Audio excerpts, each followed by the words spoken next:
Hello and welcome. I'm Elaine Canyon, sweetly writing happily ever after, one book at a time. And in this video, I've got tips and tricks for discovery writers.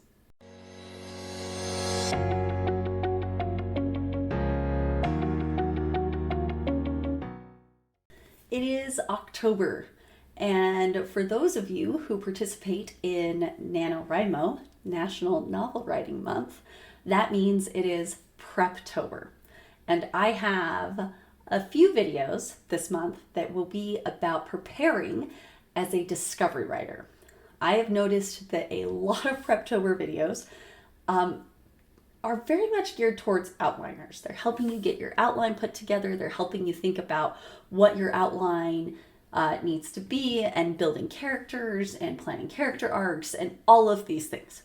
And if those are things that you as a discovery writer do, then that's fantastic. If it helps you to have a basic idea of what is coming, like you know what the climax is going to be, or you know what your middle point is going to be, whatever those are, then those are good things to put together. But I'm going to approach this from the way that I do Preptober. And that is very much from the discovery writing stance of I have no idea what's going to happen other than I have kind of this cool method or this cool character or this cool plot idea or a combination of the three, and I want to see where it takes me. So to start, I'm going to give you the two things I always do before I do NaNoWriMo. The first thing I do is I pick a craft book to read. This year, I am rereading Secrets to Editing Success by Christina Stanley and Lisa Cook.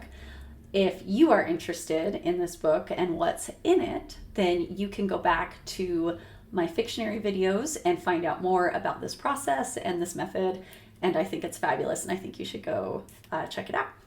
Now, I've talked about in a past video, and I'll link it up in the cards, how discovery writers need structure and what structure does for discovery writers. And basically you're outlining as you go. And so having craft books in your mind helps a lot with that. And understanding story structure helps a lot with that. So choosing to read or reread your favorite craft book in October for Preptober will help keep that very fresh in your mind when you get to November 1st and you actually start drafting. That is well worth the time invested. The second thing that I do every October is I pick a couple of fun books to read. And I will often deliberately pick books that I have read before that I know I like and are in the same vein as what I'm hoping this story will be. And sometimes I'm completely off. Sometimes it's not even close. But I always make sure it's a book I enjoy. I don't want to read something that is an unknown, because I want to make sure that my focus is completely and totally on just enjoying the book and catching those things that I really enjoyed and making note of that, making a mental note of, I loved how this author did X, or I love how this author portrayed Y. And going through that process with whatever book I've chosen to read. And I will be honest, I usually only make it through, if I'm lucky, a half, usually a third of the book before I forget about that and I'm just reading the book again because I love it. So going through and making sure that you have stories that you enjoy that you have read before you start Nano. So that's the other thing I do in Preptober. And this doesn't have to be a book in the same genre that you think the book you're going to write will be in. I usually do this with books that are akin to my genre but aren't the same. So I write fantasy, romance, comedies. But my October books tend to be either really high stakes fantasies or they tend to be epic fantasies. So my absolute favorite book of all time is The Redemption of Athalas by David and Lee Eddings. And this couple did an absolutely fabulous job on everything they wrote. But I really, really love this book because it's got hints of romance scattered everywhere. I adore that. And it allows your brain to kind of fill in the blanks, if you will. as to what's going on in the background while this epic fantasy is playing out and this plot is trying to save the world. And I love that book, but it's not in my genre. And it's not what I ever have chosen to write, and not what I feel driven to write now, potentially in the future. But at this point, it's nowhere close to where I want to be as far as my own writing. However, I take so much from books like that.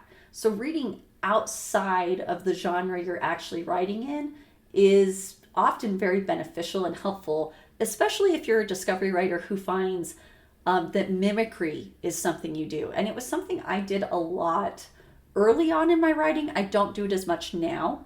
And it was part of why I chose to do this in the beginning of prepping for NaNoWriMo, was picking books that weren't the same as what I planned to write, like what I was thinking was going to happen, or the genre I had already picked. It guaranteed that I wasn't going to be copying something that was also in my same genre and my same audience base and all of that. So don't be afraid to step outside of your genre and read something different, but that you still enjoy. But again, the main thing here is that you enjoy it. And that comes to the third thing that I'm going to give you, and that is make sure to plan fun things to do in October. If you're big into Halloween, go find Halloween things to do and be excited about those things. If you're not big into that, then find other things that you can do for either autumn or spring, depending on what side of the hemisphere you fall on, making sure that you enjoy October. Because here's the kicker, is you're going to get to November, and we're going to talk about planning your days out so that your word count is where it's supposed to be and all of that stuff in a later video. But you're going to get to November, and it's going to change. Everything is going to change. Your attitude's going to change. It's all going to become mildly nightmarish. And I really am a big proponent for self-care. And when I say self-care, I don't mean like going and taking a bubble bath, unless that's something that really does help you.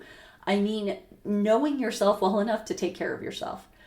And November will be stressful if you're doing NaNoWriMo, unless you're capable of just taking a step back, and when it doesn't work out for you, just saying, okay, that's fine, it didn't work out for me. That's something I had to learn to do. Because I have won Camp Nano multiple times with more than the number that I told myself. I've won Camp Nano with the 50,000 words at one point. But here's the thing. I've yet to win Nano in November.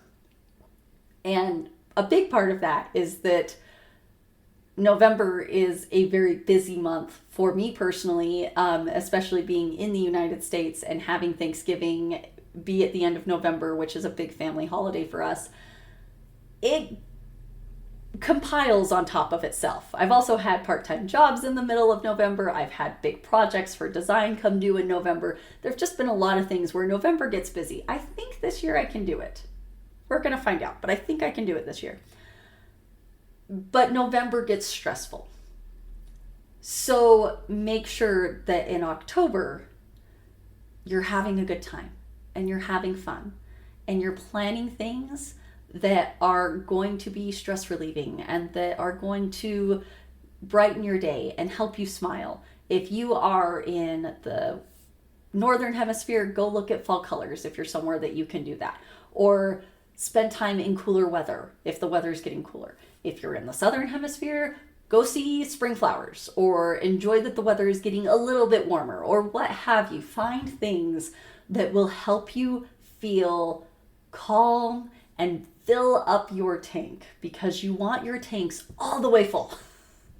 Because NaNoWriMo is draining. It's a huge accomplishment to do it, but it is draining and it will pull from all your reserves. And so take time in October to fill all of your tanks and have everything full, and all of the backup tanks and emergency tanks. Just be in a really good mental place in October, because you're going to need it for November. And I know that there are people out there that this is no big deal. And I highly respect those people and I applaud them. I have learned about myself that if I don't make time to prepare for November, I fail. And if I'm not realistic about what is coming in November, I fail. So taking the time in October to enjoy yourself and have fun and do fun things to fill those tanks so that when November comes, you are in the best mental state you can be to give this your best shot. For me personally, that's super important. And it doesn't hurt for anyone else to take some time to enjoy yourself. So in this video, those are my 3 things. Read a craft book, read a couple of books that you absolutely enjoy and that you really do love, and take notes, mental notes. You don't have to actually take notes. If you want to, you can annotate. I don't annotate, but you can. Take notes about the things that you like that author did. Make sure that you're keeping in mind different things that really draw you into that book. And then make time for fun. Make time to enjoy yourself. So that way when November comes and the crazy hits, all of your tanks are full. And your mind is prepared because you've got a structure in your head before ever going into it. And you've got some good inspiration from other authors that you love and admire.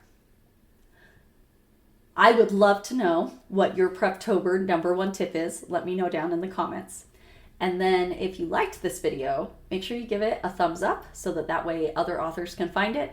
And if you are excited for more Preptober tips, make sure that you hit the subscribe button. I post videos on Wednesdays about discovery writing, cover design, and self-publishing on a shoestring budget. I hope to see you again soon.